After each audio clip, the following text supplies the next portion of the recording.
Yeah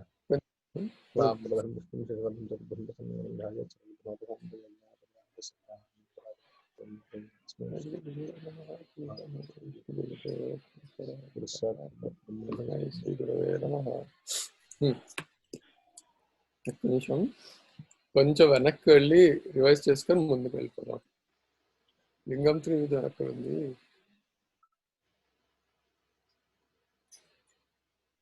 సరే,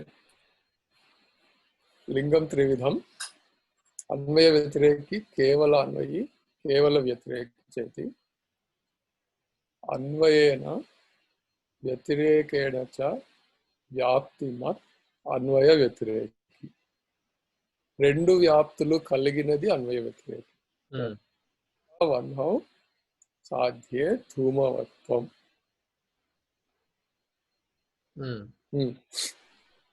యత్ర ధూమస్తత్రాగ్నిః యథా మహానసం ఇత్యన్వయ వ్యాప్తిః. యత్ర వహ్నిర్నాస్తి తత్ర ధూమోపి నాస్తి యథా మహాహ్రద ఇది వ్యతిరేక వ్యాప్తి. అవును కదా. అన్వయ మాత్ర వ్యాప్తికం కేవలాన్వయి. యథా ఘటో అభిధేయః ప్రమేయత్వాత్ పటవత్ ఇతి. అత్ర ప్రమేయత్వ అభిధేయత్వయోః వ్యతిరేక వ్యాప్తిర్నాస్తి. సర్వస్యాపి ప్రమేయత్వాది ప్రమేయత్వాత్ అభిధేయత్వాచ్చ. అవును, ఇది గుర్తుంది. వ్యతిరేక మాత్ర వ్యాప్తికం కేవల వ్యతిరేకి. యథా పృథివీ ఇతరేభ్యో భిద్యతే గంధవత్వాత్. ఇదే ఈ మూడు నెగటివ్లే ఒక్కసారి వేసేసుకున్నాం. సో పృథివీ ఇతరేభ్యో భిద్యతే గంధవత్వాత్. పృథివీ ఇతరుల కంటే వేరు అని తెలిసేది గంధవత్వం వల్ల, అంతే కదా. యద్ ఇతరేభ్యో నా భిద్యతే నా తద్ గంధవత్. యథా జలం నా చేయం తథా. ఇక్కడ అయం అంటే పృథ్వీ అనుకున్నాం కదా. ఇయం నచ ఇయం.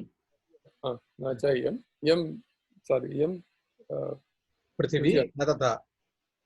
తస్మాన్ న తథేతి. అత్ర యద్ గంధవత్ తద్ ఇతరేభ్యో భిన్నం ఇత్యన్వయ దృష్టాంతో నాస్తి పృథివీ మాత్రస్య పక్షత్వాత్. తర్వాత సందిగ్ధ సాధ్యవాన్ పక్షః. ఇక్కడ ఏమనుకున్నాం అంటే ఆ సందేహం ఉంటేనే అది పక్షం అవుతుంది కదా. నిశ్చయం ఉండకూడదు, సందేహం ఉంటేనే అనే దానికి నిశ్చయం ఉండకూడదు అని పెట్టుకోవడం బెటర్. యథా ధూమవత్వే హేతౌ పర్వతః నిశ్చిత సాధ్యవాన్ సపక్షః యథా తత్రైవ మహానసః నిశ్చిత సాధ్య అభావవాన్ విపక్షః యథా తత్రైవ మహాహ్రదః. కానీ రెండు కేసు సపక్ష విపక్ష రెండిట్లో ఈవెన్చువల్లీ నిశ్చయానికి రాగలుగుతున్నాం అని, లేకపోతే ఇప్పుడే తెలుస్తోంది. తెలిసిందే సపక్షం అవుతుంది, ఈవెన్చువల్లీ కాదు. అసలు తెలియకపోతే పక్షం అవుతుంది. ముందే తెలిస్తే సపక్షం అవుతుంది, లేదని తెలిస్తే విపక్షం అవుతుంది. తెలిసిపోతే విపక్షం అవుతుంది. లేదని కాదు, అభావం ఉందని తెలిస్తే విపక్షం అవుతుంది. అదే అంటే ఉందనే దాని యొక్క నెగిటివ్. యా, అదేదని అనుకోవచ్చు. సవ్యభిచార విరుద్ధ సత్ప్రతిపక్ష అసిద్ధ బాధితాః పంచ హేత్వాభాసాః. ఇక్కడే మొన్న అడుగుదాం అనుకున్నా మర్చిపోయాను. అభాస అంటే డెఫినేషన్. అభాస అంటే భ్రమ అని అర్థం, ఇల్యూజన్ కదా. సో హేతు గురించి హేత్వాభాస కాదు, హేతువు లాగా భ్రమింపచేసేవి, భ్రమపడేవి. అవును, మనకి అది హేతువు అనే భ్రమ కలిగించేవి లేదా సత్ప్రతిపక్ష ఏవైతే హేతువులు కావో వాటి యందు హేతువులుగా భ్రమ. అవి హేతువులేమో అనే భ్రమ మనకి కలిగించేవి ఈ ఫ్యాక్టర్స్ కదా. వస్తుగత్యా ఆ భ్రమని తొలగింపజేసేవి ఈ ఫ్యాక్టర్స్. అంటే ఎలా చెప్పాలంటే ఇక్కడ ఫస్ట్ మీకు ఇది ఉందని తెలిస్తే, ఇప్పుడు చెప్పే సవ్యభిచార విరుద్ధ సత్ప్రతిపక్ష ఇత్యాదులు ఒకవేళ ఉన్నాయని తెలిస్తే మీకు అది హేతువు కాదనే నిశ్చయం వచ్చేస్తుంది. ఒక్క నిమిషం. యా, ఇవి ఇవి ఉన్నాయని మనం ఐడెంటిఫై చేస్తే వాటి ఎందుకు భ్రమ పోతుంది, అది హేతువు అనే భ్రమ పోతుంది. అవును, కానీ కానీ ఇవి అంతవరకు ఐడెంటిఫై చేసేంత వరకు కూడా ఇవి హేతువుల లాగా ఆభాసిస్తాయి, హేతువులాగా అనిపిస్తాయి. హేతు అనుకుంటున్నాను అని మనం చెప్పలేం కదా. హేతు అని అనుకుంటున్నాం కానీ అది ఎందుకు కాదు అనేది ఇది చెప్తుంది, ఫ్యాక్టర్స్ వల్ల తెలుస్తుంది. Make sense. ఒక్క నిమిషం మళ్ళీ. సత్వ్యభిచార విరుద్ధ సత్ప్రతిపక్ష అప్పుడే పోయేది మళ్ళీ.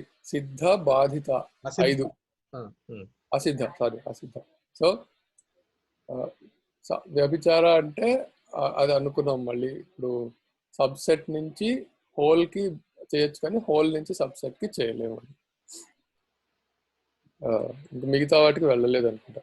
సవ్యభిచారో అనైకాంతిక స త్రివిధ సాధారణ అసాధారణ అనుపసంహారి భేదాత్. తత్ర సాధ్యాభావవద్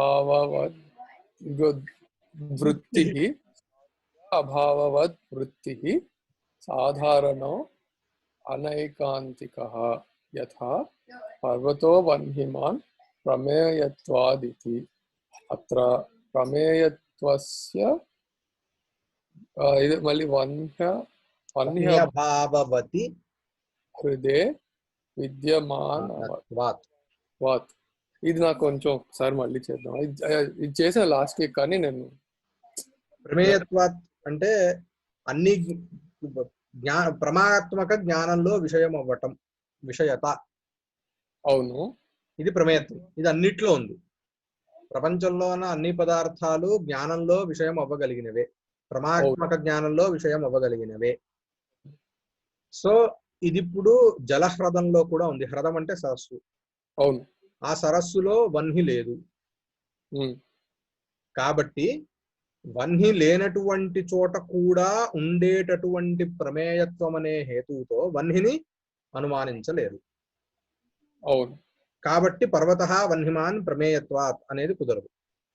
అవును, ఎందుకంటే ప్రమేయం అనేది అన్ని చోట్ల ఉంది, ప్రమేయత్వం అనేది అన్ని చోట్ల ఉంది, అనేది అన్ని చోట్ల ఉంది.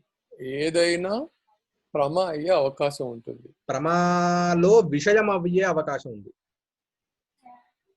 ప్రమ అనేది జ్ఞానం అండి. అవును, ప్రమ అంటే రెఫరెన్స్. ప్రమ అంటే జ్ఞానం, నిశ్చయాత్మకం జ్ఞానం. ఒక్క నిమిషం. ప్రమ అంటే భ్రమ కానిది, భ్రమ కానటువంటి జ్ఞానం. అది ముఖ్యం అక్కడ. భ్రమ కానటువంటి జ్ఞానాన్ని ప్రమ అంటాం. సో జ్ఞానమైంది అది చివరికి. సో ప్రమాత్మక జ్ఞానంలో ఏదైనా విషయం అవ్వచ్చు, లోకంలో ఉన్న ఏ పదార్థాన్ని తీసుకుని వస్తే. ఇప్పుడు కరెక్టే, జ్ఞానంలోనే వస్తుంది. అలా గుర్తుపెట్టుకోలేదు అంతే నేను. చిత్తో రజతమితి జ్ఞానం అనే దాంట్లో వచ్చింది. అది మళ్ళీ చదువుతాను నేను. కానీ బేసిక్ గా ఏమంటున్నాం మనం, శైవ ప్రమేత్యుచ్యతే యథార్థానుభవ అనే చోట శైవ ప్రమేత్యుచ్యతే. తద్వది తత్ప్రకారకార్థానుభవో యథార్థః, తద్వది తత్ప్రకారకోనుభవో యథార్థః. యథా కిం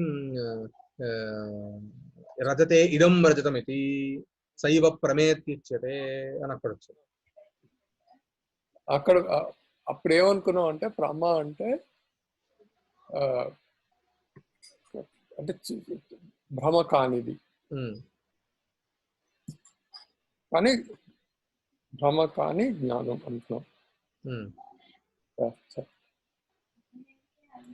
సర్వ సపక్ష విపక్ష వ్యావృత్తః అసాధారణః యథా శబ్దో నిత్యః శబ్దత్వాత్ ఇతి శబ్దత్వం హి సర్వేభ్యో నిత్యేభ్యో అనిత్యేభ్యశ్చ వ్యావృత్తం శబ్దమాత్ర వృత్తి. దీనికి మొన్న మనం అనుకున్నాం కదా గంధవత్వానికి, మీరేదో చెప్పారు కానీ నాకు గుర్తులేదు. అంటే దానికి దీనికి కొంచెం తేడా ఉంది అని చెప్పాను. అక్కడ విపక్షం అనే సపక్షమే లేదు, ఇక్కడ సపక్షం ఉన్నది అని చెప్పాను. అక్కడ సపక్షం కుదరదు, ఎందుకు? పృథివీ మాత్రస్య పక్షత్వాత్ అన్నాను.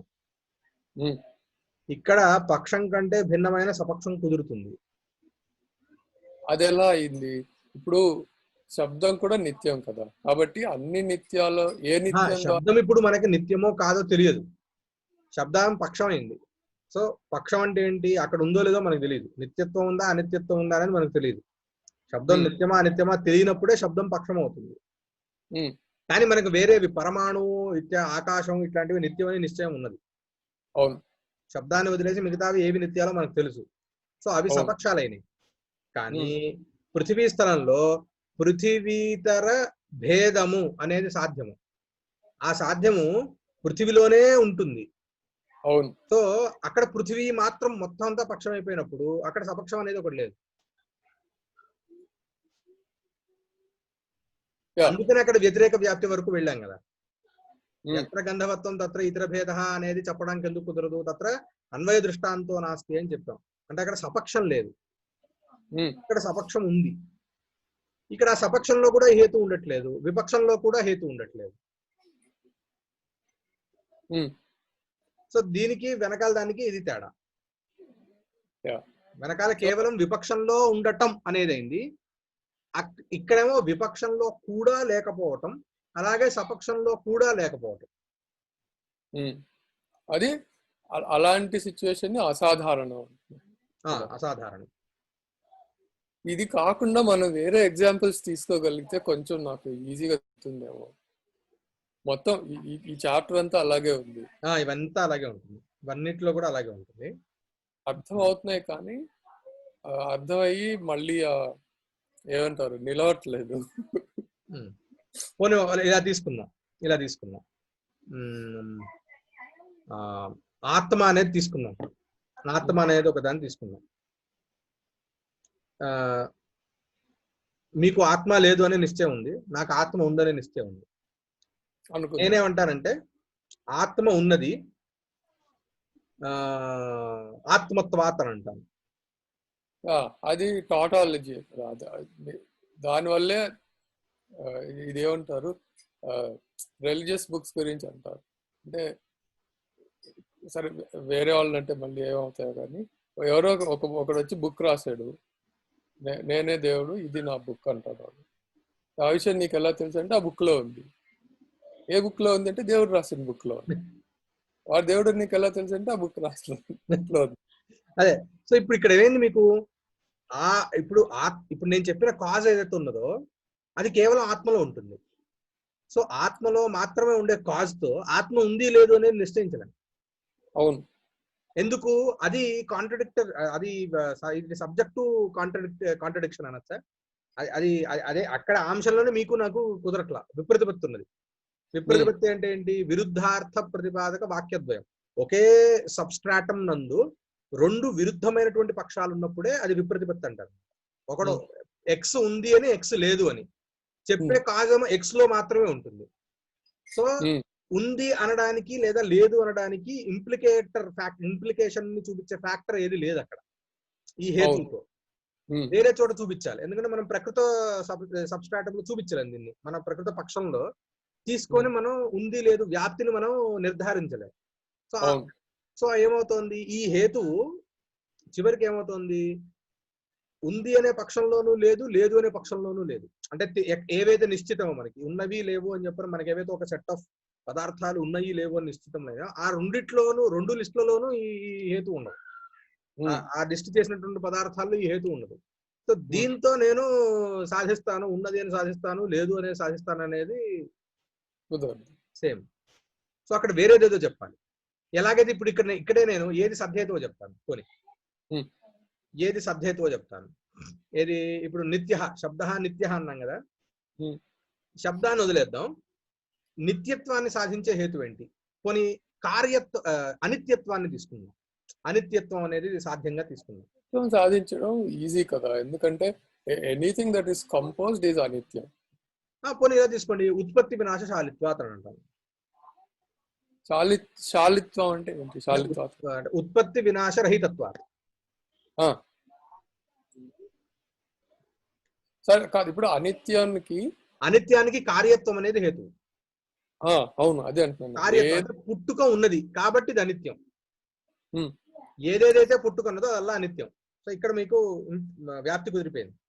అవును, కాబట్టి ఏదైనా పదార్థాన్ని అనిత్యంగా సాధించేయాలంటే దానికి కార్యత్వం ఉంటే కనుక అది అనిత్యం.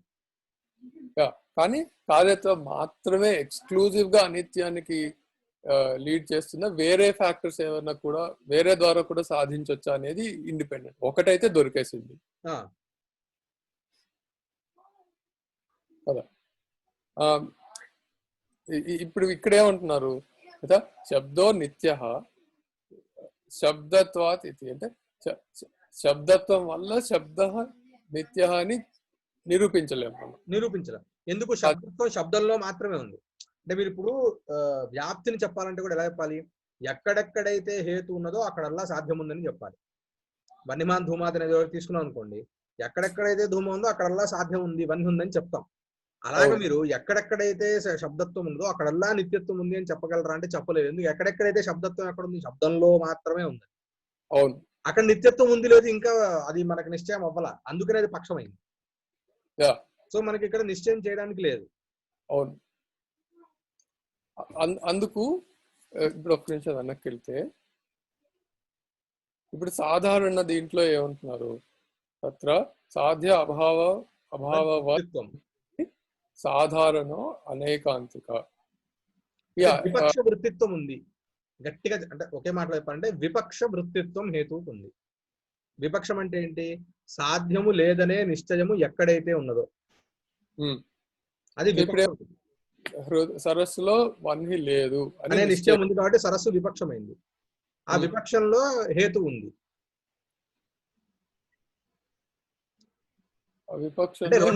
అంటే ఇప్పుడు రెండు మనం ఇలా వెళ్దాం. ఇలా చెప్తాను నేను హేతువులో ఏముండాలి అంటే సపక్షంలో ఉండటం, విపక్షంలో లేకపోవటం. హేతు ఏదవుతుంది? సపక్షంలో ఉన్నది అంటే ఏంటి? మనకి ఎక్కడైతే వన్హి యొక్క నిశ్చయం కలిగిందో అక్కడ ఉండాలి హేతువు. ఎక్కడైతే వన్హి లేదనే నిశ్చయం ఉందో అక్కడ ఉండకూడదు. ఈ రెండు అంశాలు కావాలి హేతువుకి. సో ఇక్కడ ఇప్పుడు సాధారణం ఏమైంది? విపక్షంలో లేకపోవటం అనే దానికి నెగిటివ్, ఇది విపక్షంలో ఉండటం. అవును, అందుకని ఇప్పుడు మహాహృదంలో ధూమం లేదు, మనం వన్హి సాధించాలనుకుంటే మహాహృదంలో ధూమం లేదు. ధూమం ఉంటే ధూమంతో మీరు మహాహృదంలో వన్హిని సాధించలేరుగా. వన్హి లేని చోట మీకు ధూమం ఉంటే గనక ధూమంతో మీరు వన్హి ఉందని ఎలా సాధిస్తారు? సాధించలేరు. ఇప్పుడు విపరీతం చూడండి, వన్హితో ధూమం ఉందని సాధించలేరు, వన్హి వలన ధూమం ఉందని సాధించలేరు. ఎందుకు? ధూమం లేని చోట కూడా వన్హి ఉంది, ఉండొచ్చు. అవును, కాబట్టి అది వ్యభిచారి హేతు. అక్కడ ఈ వ్యభిచారి సాధారణం అనేది ఉంది. అక్కడ ధూమవాన్ వన్హే అనే చోట కూడా సాధారణం అనేది ఉన్నది.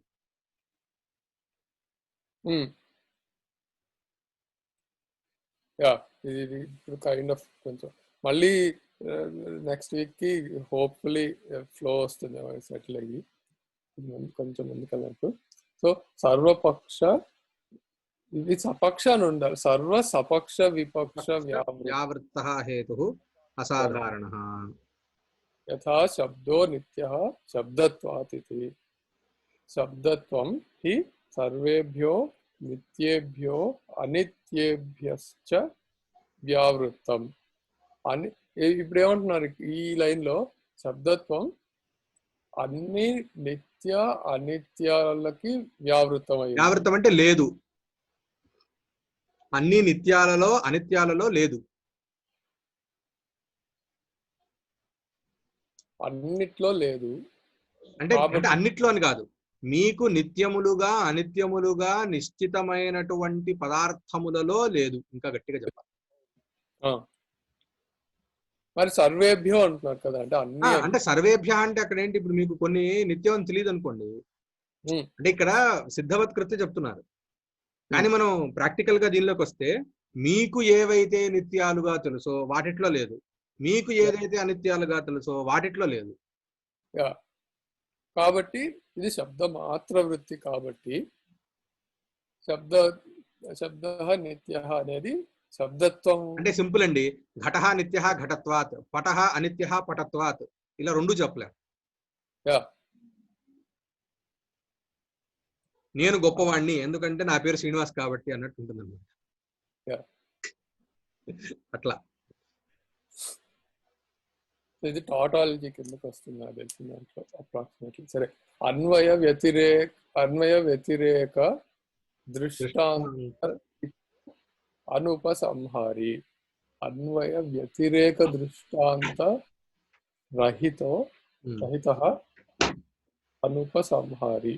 ఓకే, యథా సర్వం అనిత్యం ప్రమేయత్వాత్ ఇతి అత్ర సర్వస్యాపి పక్షత్వాత్ దృష్టాంతో నాస్తి. మొత్తమే పక్షం అయింది కాబట్టి ఇంకా ఎగ్జాంపుల్ గా వేరే చూపించడానికే లేదు.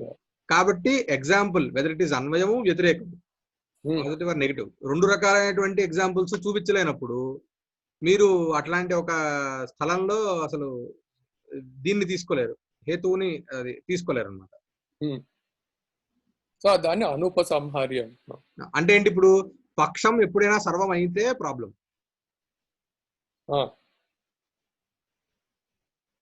అంటే ఇక్కడ ఇలా చెప్పచ్చు, పోనీ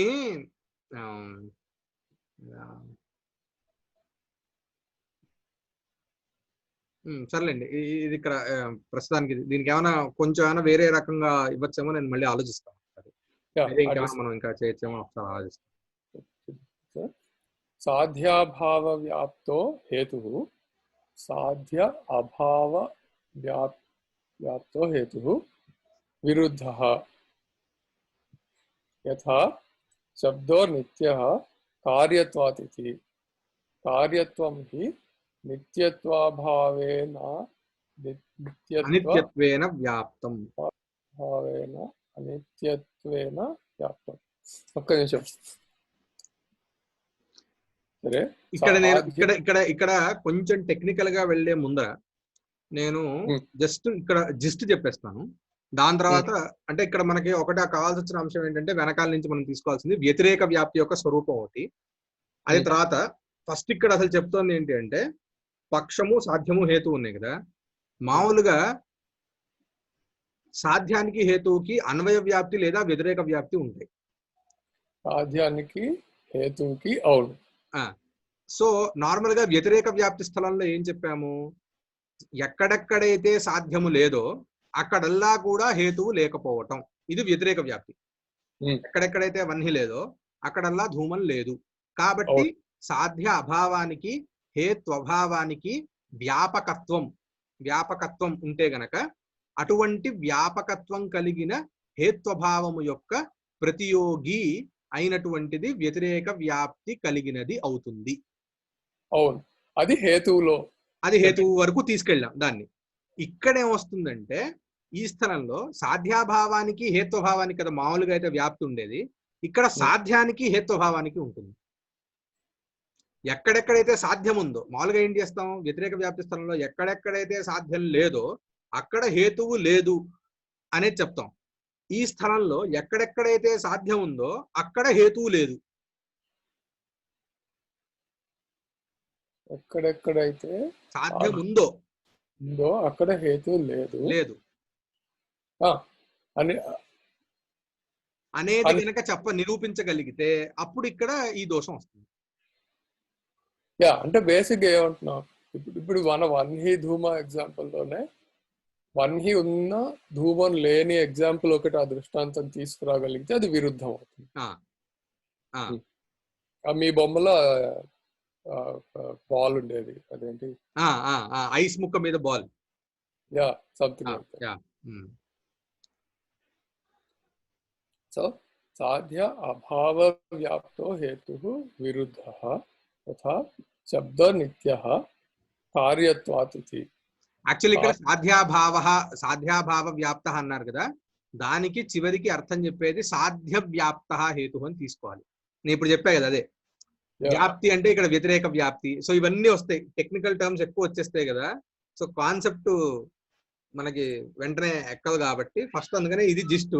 దీని నుంచి ఇప్పుడు ఈ పదాల నుంచి అర్థం ఎలా వస్తుంది అనేది ఇట్స్ డిఫరెంట్. అగైన్ రికార్డ్ అవుతున్నది కదా, ఇదే రాసుకునేటప్పుడు ఇలాంటివన్నీ ఆపి నిదానంగా నోట్స్ రాసుకోవడానికి ఉండేది. ఇప్పుడు ఏంటంటే ఒక అడ్వాంటేజ్ ఉంది, కానీ రికార్డింగ్ వల్ల తర్వాత మళ్ళీ విని చూసి ఇంకొకసారి పనికొస్తున్నది ఇది. కానీ అలవాటైన ప్రాణం కదా, రాసుకోకపోతే అది వెంటనే ఎక్కదు. సాధ్యాభావ వ్యాప్తో హేతు విరుద్ధ యథా శబ్దో నిత్య కార్యత్వాత్ కార్యత్వం హి నిత్యత్వ అభావేన అనిత్యత్వేన వ్యాప్తం. నిత్యత్వ అభావం, కార్యత్వం నిత్యత్వానికి అభావం, అది కరెక్టే.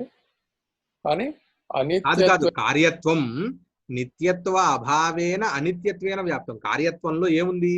అనిత్యత్వ వ్యాప్తి ఉంది, కానీ నిత్యత్వ వ్యాప్తి లేదు అని అంటున్నాడు. అవును, కాబట్టి శబ్దం నిత్యం అని దీన్ని బట్టి మనం కార్యత్వం అనే హేతు అంటే ఏం లేదండి, ఎక్కడెక్కడైతే నిత్యత్వం ఉన్నదో, నిన్న చెప్పుకున్నాం కదా, ఎక్కడెక్కడైతే సాధ్యం ఉన్నదో అక్కడ కార్యత్వం లేదు, హేతు లేదు. అవును, నిత్యత్వం ఉన్న చోట కార్యత్వం ఉండదు, లేదు. కాబట్టి ఏమైంది ఇక్కడ ఈ హేతువు ఏమైంది? కార్యత్వం అనే హేతువు సాధ్య అభావము యొక్క వ్యాపకమైన అభావముకి ప్రతియోగి అవుతుంది. ఇది చాలా ఇదిగా ఉంటుంది.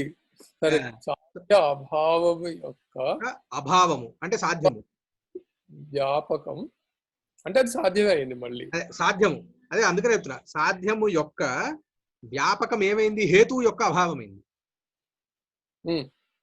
అటువంటి వ్యాపకమైన అభావము యొక్క ప్రతియోగి ప్రకృతం హేతు అయింది కాబట్టి ఈ హేతువుతో సాధ్యాన్ని సాధించాలి. ఇది విరుద్ధమైంది దాని పేరు. సో ఇంకా యస్య సాధ్యాభావ సాధకం హేత్వంతరం విద్యతే తత్ప్రతిపక్షః యథా శబ్దో నిత్యః శ్రావణత్వాత్ శబ్దత్వవత్ శబ్దః అనిత్యః కార్యత్వాత్ ఘటవత్. ఒక్క నిమిషం, శబ్దత్వం లాగా శబ్దో శబ్దత్వం శ్రావణత్వం ఉందా? శబ్దః నిత్యః రెండు ఉన్నాయి. శ్రావణత్వాత్ శబ్దత్వవత్. శబ్దత్వవత్ అంటే శబ్దత్వం ఎలాగైతే నిత్యమో అలాగాని. ఇప్పుడు ఏమంటున్నావు? ఒక్క నిమిషం, నాకు ఇది సరే ఏం లేదండి, ఇప్పుడు దీనికి కూడా చెప్తాను, దీని కాంటెక్స్ట్ ఎక్కడ అని చెప్తాను. యాక్చువల్లీ ఇది నా థీసిస్ కి సంబంధించిన విషయం. సో ఇక్కడ ఏంటంటే ఇప్పుడు మీకు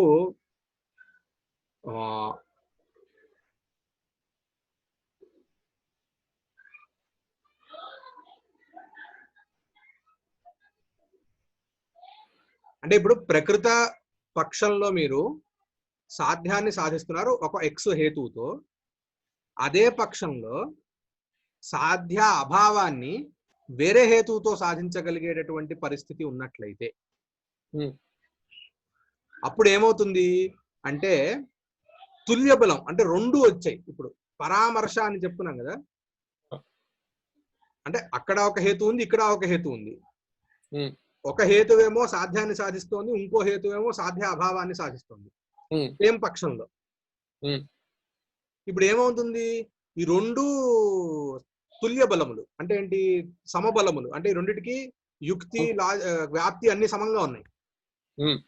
ఉన్నప్పుడు ఏమైపోయింది అంటే దీనివల్ల అంటే మామూలుగా ఏమవ్వాలి, ఈ హేతు వల్ల సాధ్యాన్ని సాధిస్తుంటే పక్షంలో సాధ్యం సిద్ధించాలి, లేదా సాధ్యాభావాన్ని సాధించేట్లేదు, సాధ్యాభావం సిద్ధించాలి.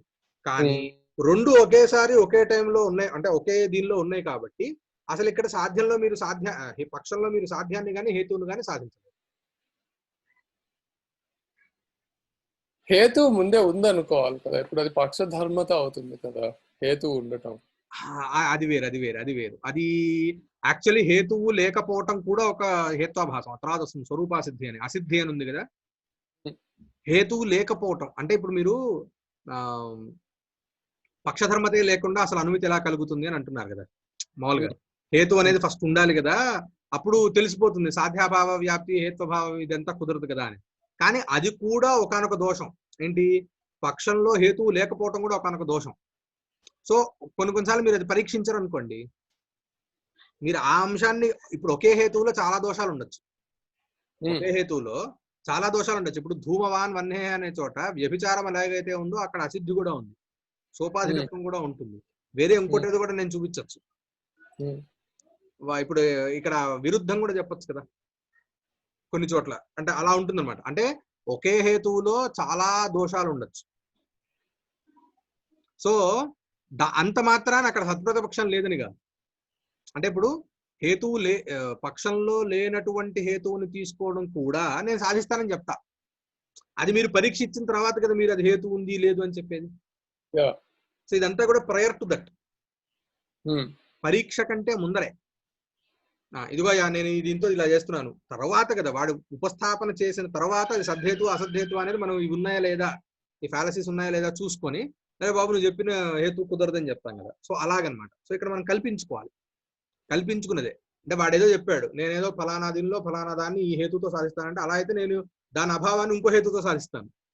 అప్పుడు సత్ప్రతిపక్షం వచ్చేసింది. కాబట్టి నువ్వు అనుమానం చెప్పలేవు కదా అని వాడంటే నువ్వు చెప్పిన హేతువు అనేది దుష్ట హేతువు, నేను చెప్పింది సద్హేతు అని నేను నిరూపించాలి వాదనలో. అది సో యస్య సాధ్యాభావ సాధకం హేత్వంతరం విద్యతే స సత్ప్రతిపక్షః. హేత్వంతరం అంటే వేరే హేతువు, ఇంకొక హేతువు. అదే సన్ ప్రతిపక్ష, ప్రతిపక్ష హేతువు కలిగి ఉండుట ప్రకృత హేతువులో. అది శబ్దో నిత్యః శ్రావణత్వాత్ శబ్దత్వవత్, శబ్దః అనిత్యః కార్యత్వాత్. అంటే ఇప్పుడు ఇక్కడ చూడండి, శబ్ద వస్తుగత్యా అనిత్య అనేది నైయాయిక సిద్ధాంతం అండి. సో ప్రతిపక్ష ఏమన్నాడు, నేను శబ్ద నిత్య అని అంటాను, దేనివల్ల శ్రావణత్వాత్ అనే హేతువుతో నేను చెప్తా. శ్రావణత్వం అనే చోట ఇప్పుడు స్వరూప సిద్ధి లేదు, అంటే అక్కడ శ్రావణత్వం శబ్దంలో ఉంది. శ్రావణత్వం అంటే ఏంటి? శ్రావణ ప్రత్యక్ష విషయత్వం. సో శ్రావణ ప్రత్యక్ష విషయత్వం ఉన్నది కాబట్టి నిత్యత్వం నేను సాధిస్తానంటున్నాడు. వస్తుగత్య దానిలో వ్యాప్తి లేదు. కాదు, శబ్దత్వవత్ అంటే శబ్దత్వంలో కూడా శ్రావణత్వం ఉంది, శబ్దత్వంలో కూడా శ్రావణత్వం ఉంది, అది నిత్యమే. శబ్దత్వం జాతి కదా, కాబట్టి అది నిత్యమే అవుతుంది. కాబట్టి నేను అన్వయ దృష్టాంతం కూడా ఒకటి చెప్తున్నా అని ప్రతిపక్షి చెప్పాడు. చెబితే అలా అయితే శబ్దాన్ని అనిత్యంగా చెప్తాను నేను. శబ్ద అనిత్య ఎందుకు? కార్యత్వాత్ ఘటవత్. ఇప్పుడు ఏమైపోయింది? ఫస్ట్ ఏమవుతుంది అని అంటే నువ్వు చెప్పిన హేతువుతో సాధించడానికి కుదరదు. ఎందుకు? నేను చెప్పిన దానిలో వ్యాప్తి అన్ని ఉన్నాయి కాబట్టి ఇప్పుడు ఏమైంది? తుల్య బలం వచ్చేసింది. అంటే ఇక్కడ యాక్చువల్లీ ఇంకొక రకంగా దీన్ని నేను చెప్పాలి. అక్కడ ఏంటంటే జ్ఞానాలకి ప్రతిబంధకత్వము ఇదంతా చెప్పాలి ఇక్కడ యాక్చువల్లీ. అంటే ఇప్పుడు హేత్వాభాషలు ఎలాగ అసలు ప్రతిబంధిస్తాయి అనేది. అంటే ఇప్పుడు మనం కేవలం విషయం వరకు ఆలోచిస్తున్నాం కానీ మనం కొంచెం జ్ఞానం వరకు వెళ్ళాలి. ఎందుకంటే ఇక్కడ అంతా అనుమితి కదా, ఇవన్నీ కూడా అనుమితిని గాని పరామర్శని గాని ప్రతిబంధించాలి ఇవి తెలియటం వలన. సో అది మళ్ళీ నెక్స్ట్ ఒకసారి ఇవన్నీ పూర్తిగా అయిపోయిన తర్వాత మళ్ళీ ఒక్కసారి జస్ట్ అలా పైపైన చూస్తే మనకు అర్థమైపోతుంది అనమాట.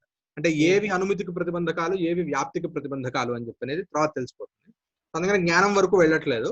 కాకపోతే ఇక్కడ ఏమైందంటే ఇప్పుడు ఇంకొక హేతు వచ్చేసింది. నువ్వు చెప్పిన దానికి ప్రతిపక్ష హేతు వచ్చింది ఒకటి. కాబట్టి నువ్వు నిత్యత్వాన్ని సాధిస్తానంటున్నావు, నేను కార్యత్వాన్ని అంటే అనిత్యత్వాన్ని సాధిస్తున్నాను. సో ఏమైపోయింది? నీ హేతు కుదరదు.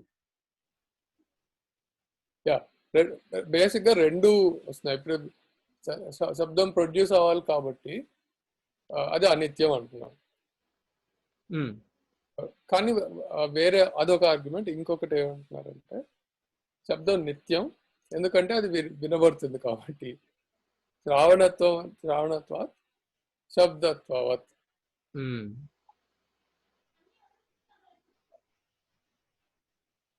కానీ రెండు వేరే రకాల హేతువులు కూడా. రెండు హేతువులనే కాకుండా ఒకటి బై డెఫినేషన్ వెళ్తోంది, ఇంకొకటి స్ట్రక్చరల్ గా వెళ్తోంది. సరే చూద్దాం. ఇది హేతు అంతర విద్యతే సప్రతిపక్ష అసిద్ధస్త్రివిధ. ఇది కొంచెం విడిగా చూద్దామండి, ఎందుకంటే 3 రకాలు: స్వరూపాసిద్ధి, వ్యాప్యత్వాసిద్ధి, అంటే పక్షాప్రసిద్ధి అంటారు. ఆశ్రయాసిద్ధి, స్వరూపాసిద్ధి, వ్యాప్యత్వాసిద్ధి. ఈ వ్యాప్యత్వాసిద్ధిలో మళ్ళీ ఉపాధి అని చెప్పాలి. ఇది కొంచెం సపరేట్, ఒకసారి విడిగా చూస్తే బెటర్ అండి. చేద్దాం, నెక్స్ట్ టైం కలిసినప్పుడు చేద్దాం. ఇవి ఒక్క నిమిషం.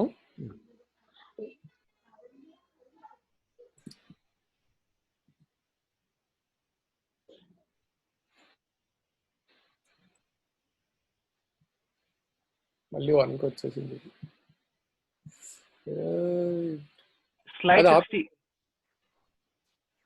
అలా కాదు, అది ఆపేసుకుందాం, రికార్డింగ్ ఆపేద్దాం, అంత పని అయిపోయింది కదా.